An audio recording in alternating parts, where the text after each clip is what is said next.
Welcome back, everyone. I'm Zell, and this is a video that's been a long time coming, friends.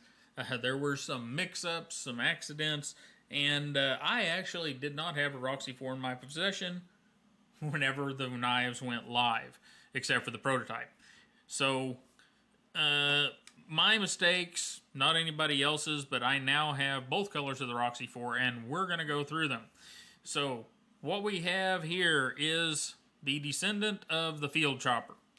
Those of you that watched the channel for a long time, you saw the field chopper 2, 3, 4 years ago. Not sure, but this is its descendant. This is what came out of that original design.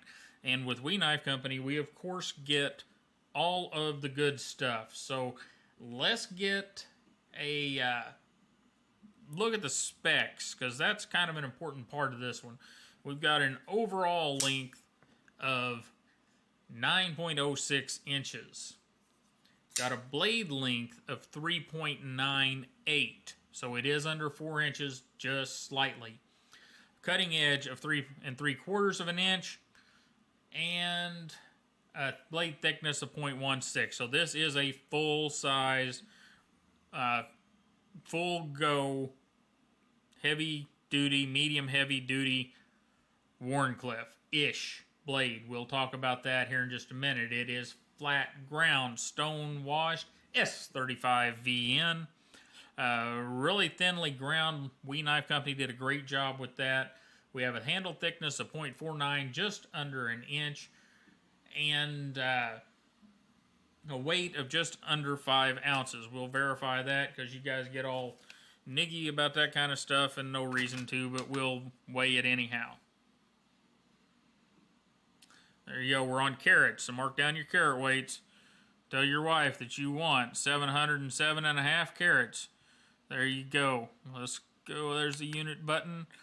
141.5 grams, which gives us 4.99 ounces, just like We Knife Company says. They and Spyderco and Benchmade do such a great job with the specs and having the specs exactly what you would expect, or actually come out even with what you get whenever you start weighing and measuring on your own, which is just awesome. Now it is tip up, right hand only, manual flipper, and Todd Knife and Tool. That's over on Blade HQ. They listed as Terrell and Seth Todd, but that is Todd Knife and Tool, as you guys know.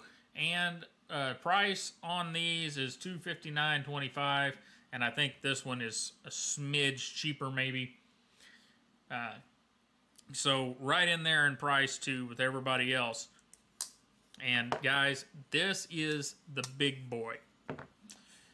You heard me say it, 3.98 inches of blade. I mean, there, look at that. We'll get you a measurement right here on total handle length.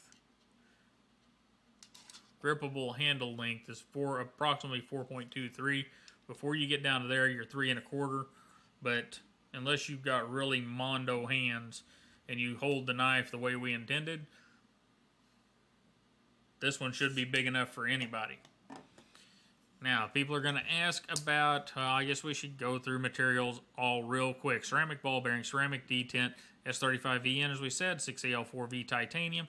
This one happens to be in a nice hand-done pattern. Do be careful with this pattern if you choose it, because it is a dry titanium, and I don't know how to explain what I mean by that, besides the fact that this finish will scratch and will show wear. So if you're trying to keep things, you know, perfect as they came out of the factory, this probably not the finish for you, but they did a great job with it, and they've got it done all across the knife. The only thing I wish we would do with these finishes is do like our Striders do, and I don't have a Strider up here that's done that way at the moment, but they do each piece individually, which is fine.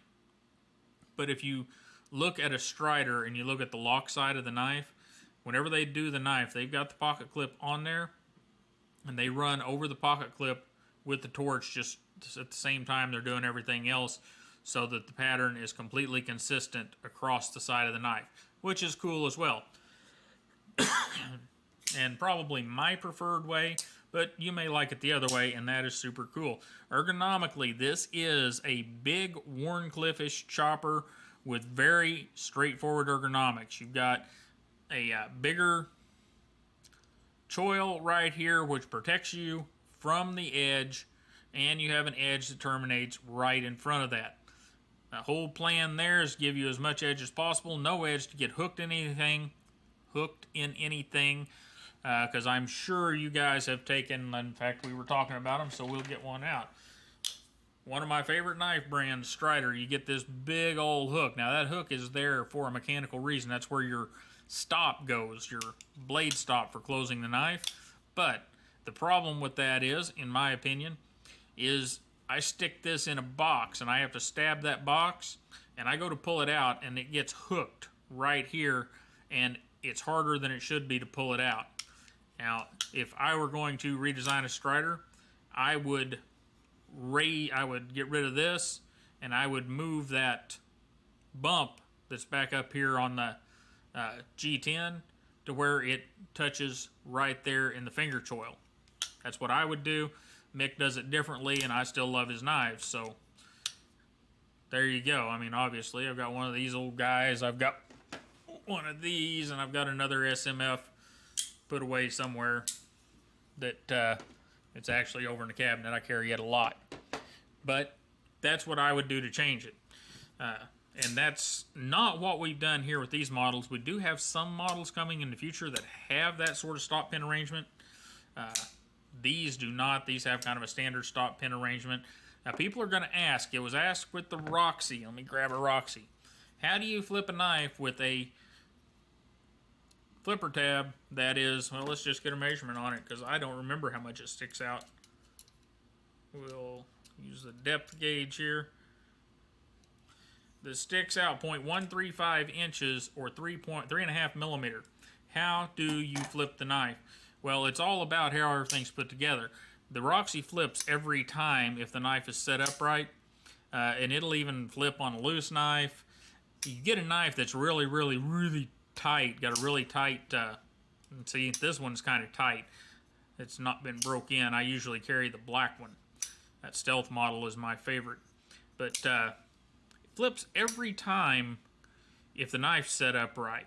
And it's all got to do with location, location, location. You know, your realtor will tell you that, but it means so much in flipper tabs. If you look at these knives, the one thing that is almost identical on these two knives is the flipper tab location. Lots of other things are different about the knives, but not that. And what I mean by that, the flipper tab, you've heard me talk about it before. You want the flipper tab behind the center of your pivot. Well, look how far behind that is. You want the flipper tab shaped in a way that you can get your finger on it. And the further in front of the pivot, or behind, however you'd like to look at it, further towards the end of the knife, you can get that flipper tab. The smaller the flipper tab has to be because the easier it works for the person using the knife. So yeah, a little flipper tab works great. But that's how it's done. If you're out there designing knives and you want to know how we pull that off and how Mr. Isham pulls that off, that's it right there. You get that flipper tab as far to this side of the pivot, center of the pivot, as you possibly can, and make it so somebody can get the finger on it, and your knife should work every time. So there's your trade secret. Not that it was really a secret, but it seems as so many people get it so wrong, especially major knife companies. So there we go. We also have a very large lanyard hole in this knife. Our back spacer, of course, is all Todd Knife and tooled up. Semi-floating, semi-not. Lots of cool little cuts in it. And all of the normal stuff that we do. And I'll go through some of that for you real quick. We put this stuff in here because it's cool. And it does help to lighten the knife up just a little bit. We do like that because if you look down at the end, it looks like that dude's floating out there in space.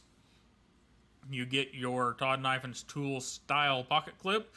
which we try to give you one of those on each and every knife that is very recognizable, however fits the knife the way it should. So there are some models coming that won't have the angle like these knives have got. They will have more of a straight down, but still very similar design. So that should be recognizable for those of you that have asked for that. And where were we going? Okay, yes. We have this area right here. This area right here has been milled out just a little bit right there and right there. What's that for? It's kind of a landing stopping spot. You have some knives that are very smooth through here. Now this knife probably would have been fine either way, but it causes this deal where you flip the knife open and then your finger continues moving down the smooth part of the knife, and then you run into something sharp. Like that's not terribly sharp, but you might run into the back of the backspacer. And that's no fun. But what we learned, and what others have learned, we're not the only ones that do this, is that if you put those two little cuts in there, even though they're not sharp, it gives your finger a place to stop. An indication of where to stop and a way to do it. Now, there you go. Now, the other thing that we do that really flips out some people and they don't quite get it and they don't want to understand it and they say we do it wrong and we're not going to change, so don't even try to get us to, is we put little marks right in there. What are those for? Well, they're not really to help you open the thing. They're to help you find it. If you reach up there, it's pretty obvious where to put your hand.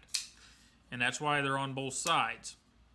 So they're not there to help you open it. They're there to help you find it.